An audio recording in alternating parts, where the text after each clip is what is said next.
actually have a single one-word example of Cleopatra's handwriting? Even if you did, and especially if you didn't, today's your lucky day because this is your annual reminder that yes, we do have one single example of Cleopatra VII's handwriting, and it is on this piece of papyrus right here. A document granting tax exemption to a Roman general who happened to be a very good and close personal friend of Mark Antony.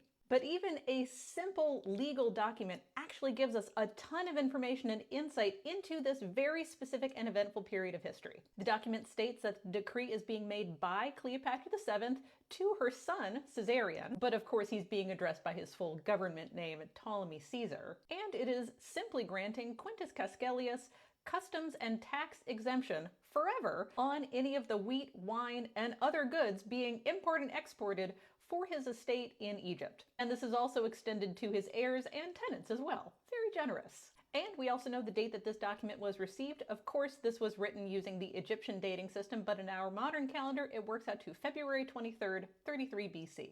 And because the field of epigraphy is so cool, 3 different handwritings have actually been identified in this one document. And this lets us know that 2 different scribes were involved in the writing of this document, and then a third handwriting is visible right down here. So let's zoom in. Right here is a single word written by a third person, and the single word is ginestoi, which essentially translates to something like make it so, so be it, an official okay from an official person. Now, because we know that this document was an official royal decree coming from the queen herself, and that Cleopatra was someone who was very involved and very up on all the business goings-on, commercial goings-on in her own country, she's going to sign that document. And so this single word right here is the signature of Cleopatra VII.